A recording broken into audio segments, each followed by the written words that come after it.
Hello, I'm David Torrey.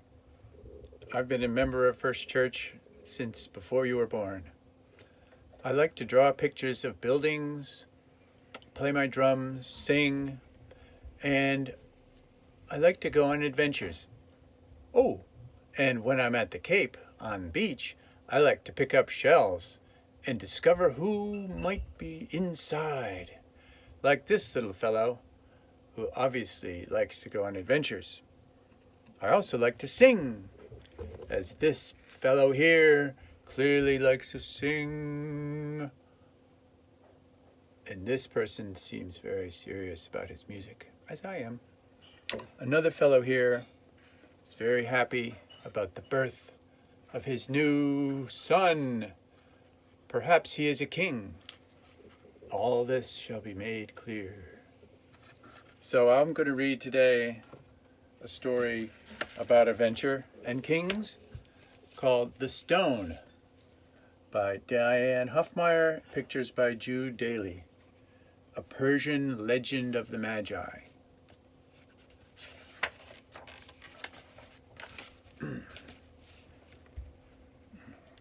Look at this picture here. Across the wind-swept sands of Persia, the plains, in an ancient town of Sava, stood a tower encrusted with turquoise tiles and filled with strange instruments, mysterious charts and glowing flasks of potions. Each starry night, 3 men climbed up to the top of a tower to explore the heavens through narrow stargazing tubes. There's the men. Beautiful drawings, paintings. Then they bent over their charts and plotted the positions of the stars they had seen. The people of Sava believed the stargazers were magicians, but Jasper and Melchior and Balthazar were more than that. They were also healers and holy men. One evening, as the sky darkens, a star like no other star appeared in the west. It filled the sky with brilliant trails of fiery light. "A new planet! We've discovered a new planet!" shouted Jasper, as he caught the dazzling movement in his stargazing tube. "No, no," Melchior pointed upwards. "Look at the trails. It can only be a comet." Balthazar shook his head and measured its place in the heavens. "It is a mystery. We must consult our charts and scrolls."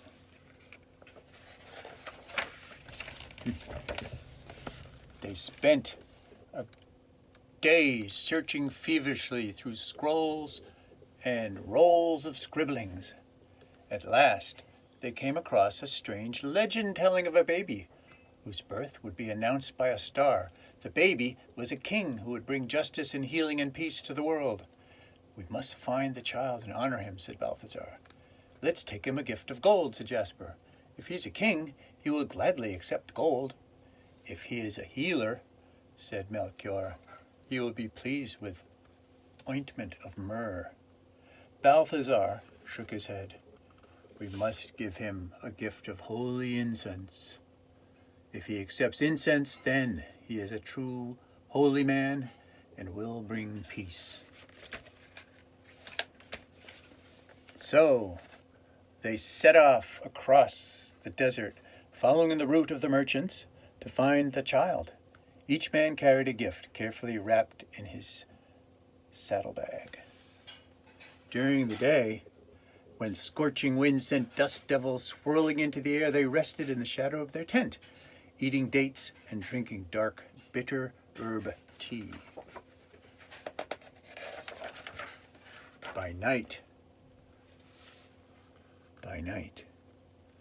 they journeyed under the sky that tossed out its milky patterns of stars like a flying carpet. And all the while, the brilliant star shimmered and swept across the heavens just ahead of them.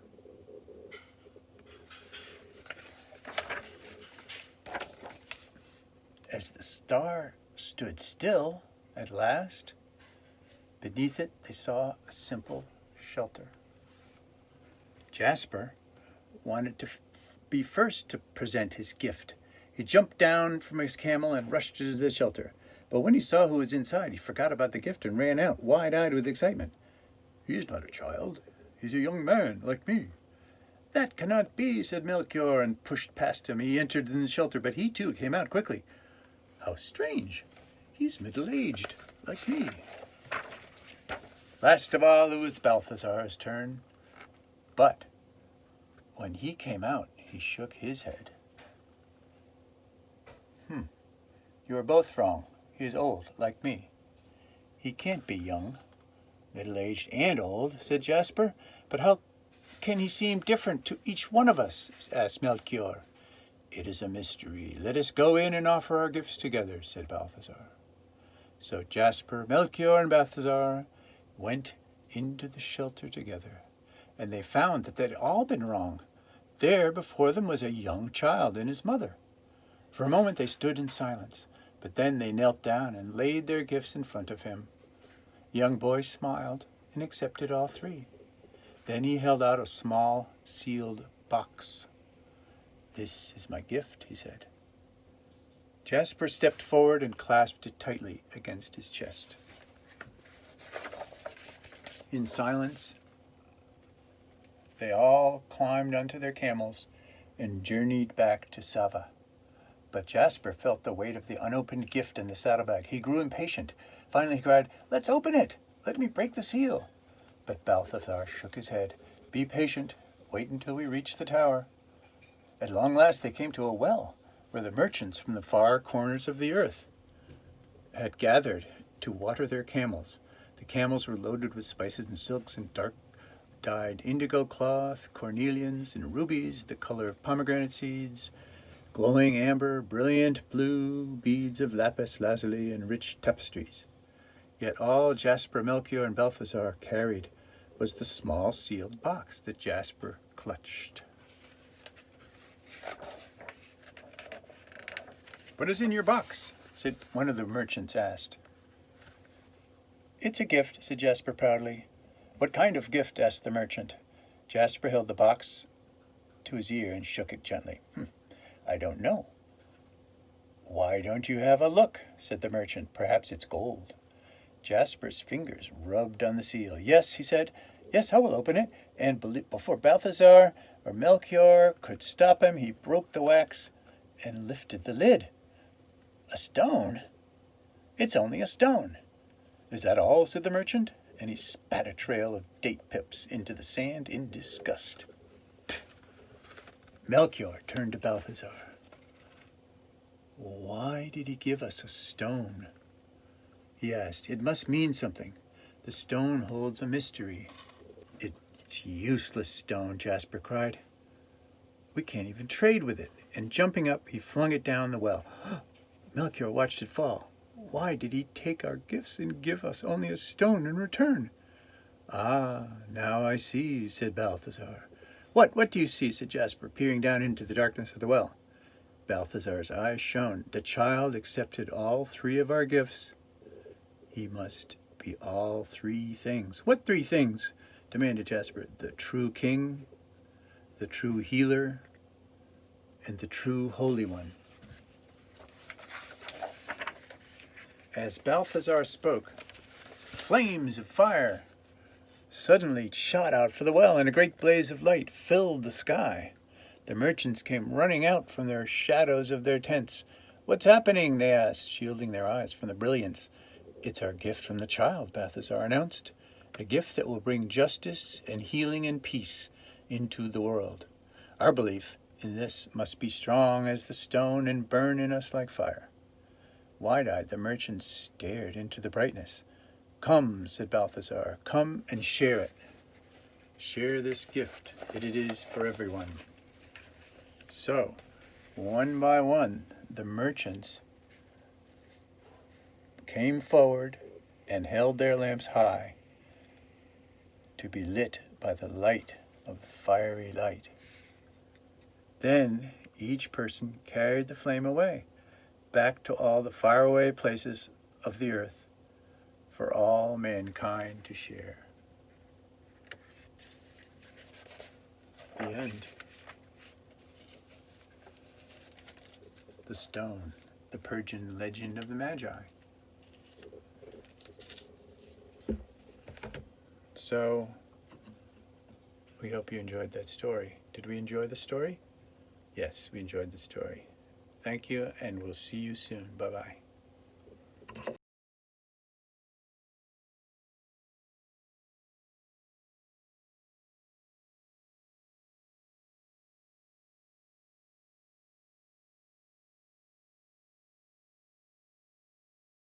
So good afternoon, everybody. My name is Peter, and I'm going to read you a story. I'm going to show you now who I'm going to read this story to.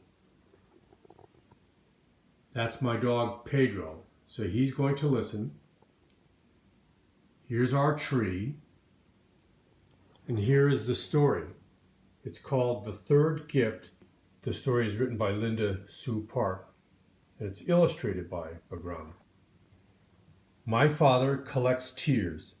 That is what they are called. The pearls of the sap that seep out of a tree when the bark is cut. Maybe they are called tears because it seems as if the tree is crying. My father knows where the good trees are. I walk with him, the basket in one hand, the water gourd slung over my shoulder. We walk a long way. Some of the trees are close together, but most of them are far apart. One tree here, another tree there, and yet another far beyond. They are not beautiful trees. Their branches are stunted, knotty, and spiny. Their leaves are a dull, grayish green.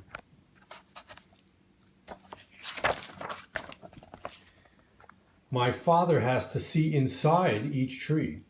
Of course, he really can't see inside, but he looks carefully at the trunk and the branches. He tears off a leaf and sniffs it. He runs his hand along the bark.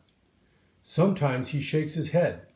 No, not this tree, not now, and we walk again in the heat and the dust.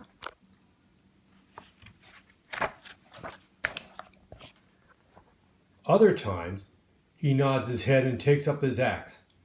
This is another thing he knows, how to cut through the bark twice in the shape of an X, not too deep, not too shallow, and in exactly the right place.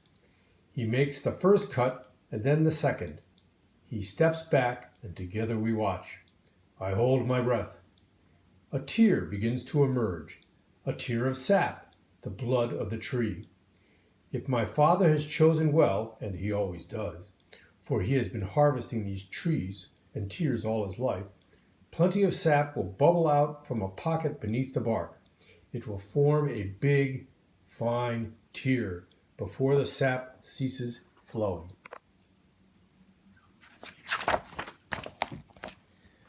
The outside of the tear will dry in the hot sun until he can pick it off with his fingers. My father's tears are large, their rough, dried shell protecting the treasure of resin within. Other collectors are not as skilled as he, and their tears are small, all shell and no center.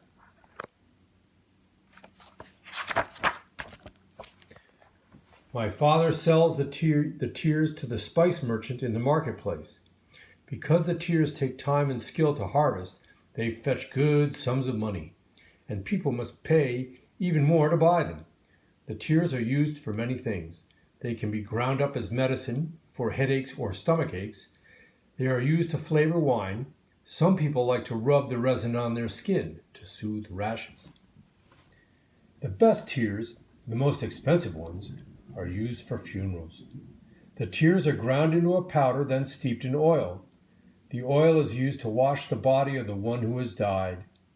Other tears are burned during the funeral, so their scent fills the air. It is a sharp smell, both bitter and sweet.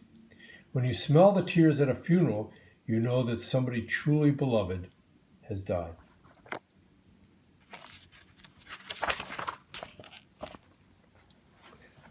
My father takes me with him to the harvest of tears. He holds out a leaf for me to sniff. He tells me to run my hand over the bark of the tree. I do not yet know what I am supposed to smell or to feel, but one day I will. Until then, I carry the basket and the water gourd, and I watch and I try to learn. My father checks the last of the good trees. He smiles and he says, look. I look and I see the biggest tear yet. It's as large as a hen's egg, nearly as large as my fist. There they are looking at it. There's the tear. Wow, pretty cool, huh?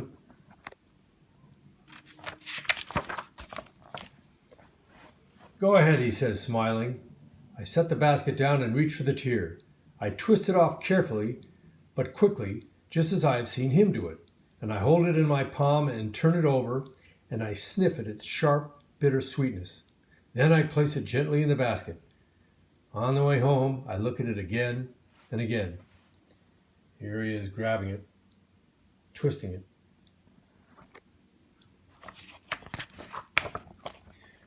A few weeks later, we walk to the market. It is midday when we arrive. The spice merchant waves and calls to us, I've been waiting for you. Inside his tent there are 3 men drinking tea. They wear fine robes, red, gold, and blue. I have never seen such robes before. The spice merchant says to his customers, this is the man I was telling you about. Here they all are inside the tent, eating and drinking.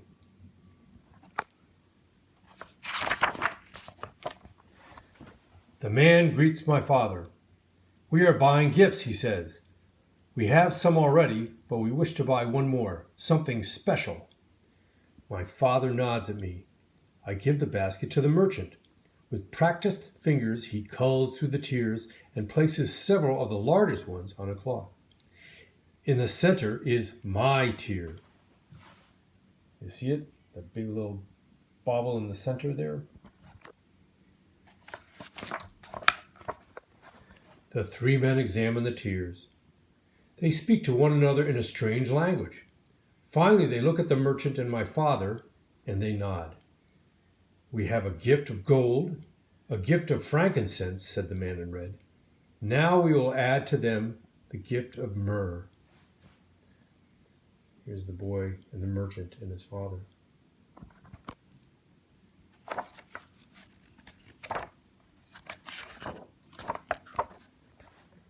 As the spice merchant wraps up the tiers, he says, May I ask who the gifts are for? I'm glad that he asked, for I want to know too. The man in red does not speak for a moment. Then he says, The gifts are for a baby. I frown a little. Myrrh is a strange gift to give a baby. But of course I say nothing, and I am proud that my tier, the one that I harvested, is to be part of the gift. Here's the boy and his father and the merchant again.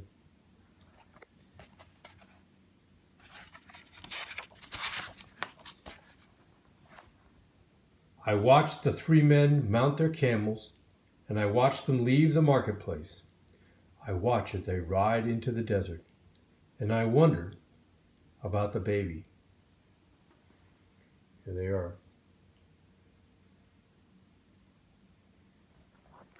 So we probably know that these are the 3 wise men to come to the baby Jesus.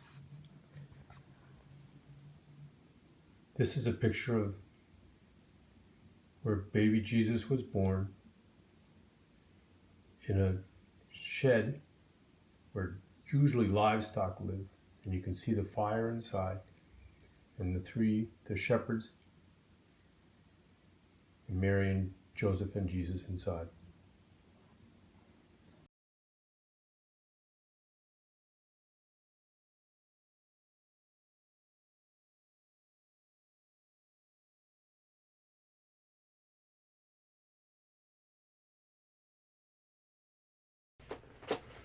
Hi, everybody.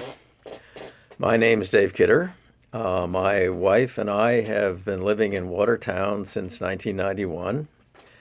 We joined First Church in 1993, which means that we are really old members and been around a long time. While I've been at First Church, I've been on a number of different committees, but right now I'm in a group called Beloved Community, and that's very interesting because the book that we're going to look at today about Dr. Martin Luther King Jr., Dr. King spoke about the beloved community a number of times as the goal that he was fighting for. which would be a community where how you looked, the color of your skin, your hairstyle, how you talked, wouldn't make any difference in how you treated each other. You remember that Jesus said, love your neighbor. And he also said that our enemies are our neighbors. So this was Dr. King's way of saying that the beloved community, which we all hope for, is a community where there's no hate, no fear, and only love.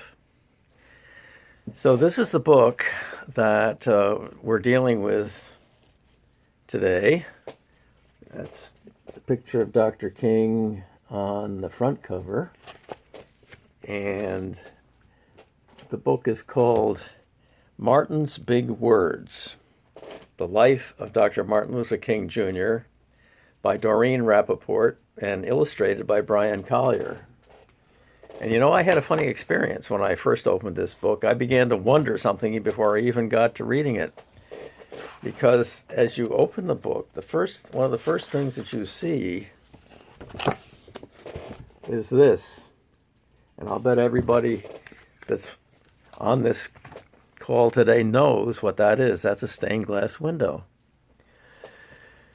You've seen stained glass before. As you sit in church, you look across above the choir and you can see huge stained glass windows with angels on them. These are windows that are made up of pieces of glass of different colors. The light can come through, but you can't really see through. Everything on the other side would look kind of blurry. So I asked myself, why would the illustrator in this book want to use stained glass? So I went and found that he had actually described why he did this. And you might want to, as we go through the story, you might want to look for stained glass in some of the pictures. Here's what he said. When I close my eyes and think about Dr. King's life, the main image that comes to me over and over again is that of stained glass windows in a church. For me, the windows are metaphors in a lot of ways. You know what a metaphor is? Metaphor is something that sort of stands for something else. And when he thinks of stained glass windows, he thinks of a lot of different things that he describes in the next sentence. In the dark, they blaze out at you like beams of light. The multicolors symbolize multi-races. Stained glass windows are also a vehicle to tell the story of Jesus. And whether you're on the inside or the outside, windows allow you to look past where you are. So that's his take, and you think about that as we go through the book. I think it's kind of an interesting approach. Okay, let's start. Everywhere in Martin's hometown, he saw the signs, white only. He grew up in Atlanta, Georgia, and his daddy was a minister in a church in Atlanta. His mother said these signs were in all southern cities and towns in the United States. Every time Martin read these words, he felt bad, until he remembered what his mother told him. And his mother said, "You are as good as anyone." There's Martin and his mom. And can you see the sign he's pointing to? Whites only.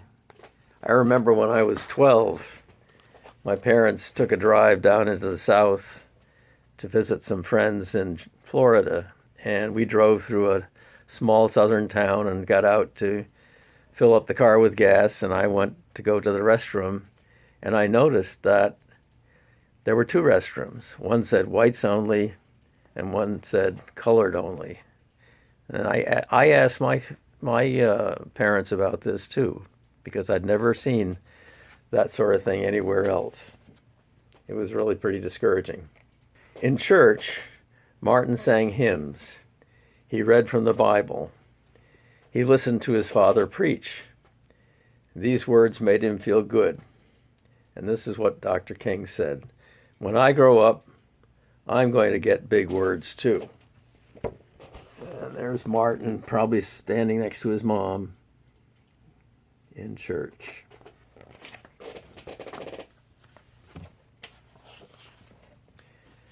Martin grew up.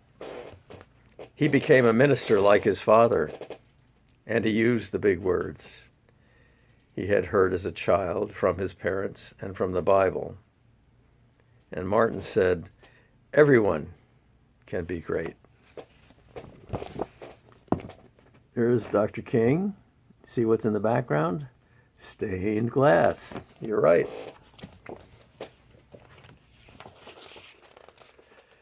He studied the teachings of Mahatma Gandhi.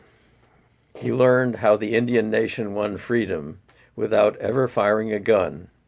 Martin said love when others said hate. And he said, hate cannot drive out hate. Only love can do that. There's Martin in the church preaching about love. Mr. Gandhi's approach in India was called nonviolent resistance. And that was the approach that Dr. King was preaching for the United States. He said together when others said separate. He said peace when others said war. He said, sooner or later, all the people of the world will have to discover a way to live together. There's Martin and his mom in church. And say they're lighting a candle. Yep. There we go.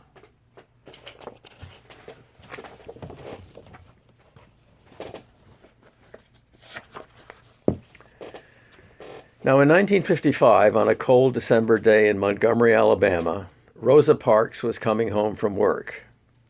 A white man told her to get up from her seat on the bus so he could sit. She said, no, and she was arrested. Montgomery's black citizens learned of her arrest. It made them angry. They decided not to ride the buses until they could sit wherever they wanted to. And here's the bus, Montgomery bus. We remember Rosa Parks because before Rosa Parks sat down on the bus, Dr. King really wasn't part of the movement for civil rights that he became later on. It was really Rosa Parks' action that got him into the movement. For 381 days, they walked to work and school and church. Can you imagine that? You imagine if you had to walk 2 miles to school and 2 miles back again every day. They walked in rain and cold and blistering heat. Martin walked with them and talked with them and sang with them and prayed with them until the white city leaders had to agree they could all sit wherever they wanted to. And he said, when the history books are written, someone will say, there lived black people who had the courage to stand up for their rights. And there's a picture of the boycott. Man walking to work and the bus going the other way.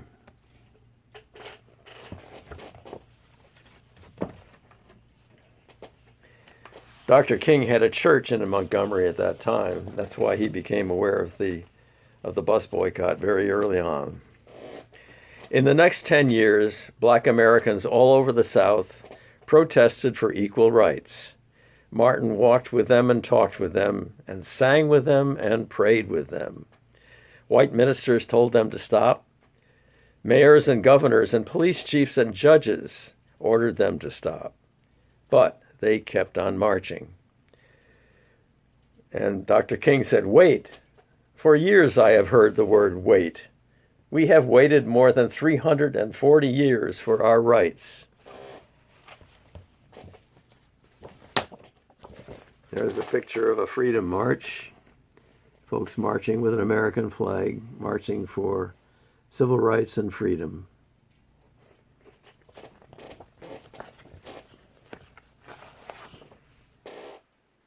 They were jailed and beaten and murdered, but they kept on marching. Some black Americans wanted to fight back with their fists, but Martin convinced them not to by reminding them of the power of love.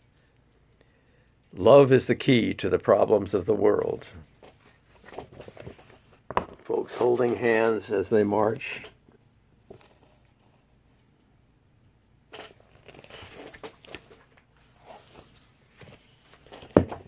Many white Southerners hated and feared Martin's words. A few threatened to kill him and his family. His house was bombed. His brother's house was bombed. But he refused to stop. He said, "Remember, if I am stopped, this movement will not be stopped, because God is with this movement."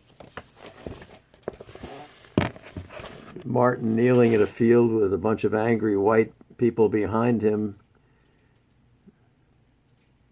A very scary picture.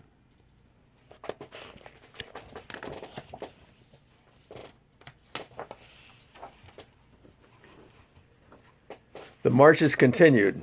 More and more Americans listened to Martin's words. He shared his dreams and filled them with hope. "I have a dream that one day in Alabama, little black boys and black girls will join hands with little white boys and white girls as sisters and brothers." After 10 years of protests, the lawmakers in Washington voted to end segregation. The white-only signs in the South came down.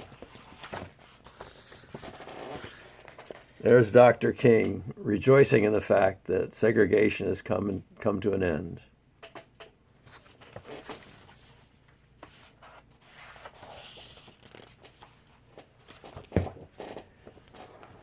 Dr. Martin Luther King Jr. cared about all Americans. He cared about people all over the world, and people all over the world admired him. In 1964, he won the Nobel Peace Prize. He won it because he taught others to fight with words, not fists.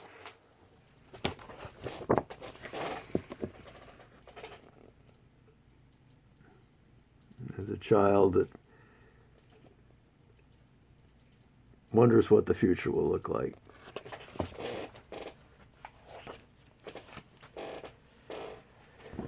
Martin went wherever people needed help. In April 1968, he went to Memphis, Tennessee. He went to help garbage collectors who were on strike. He walked with them and talked with them and sang with them and prayed with them. On his second day there, he was shot.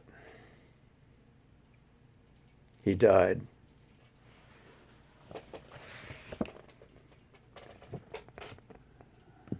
Martin is outside of the safety of the stained glass window now, looking in.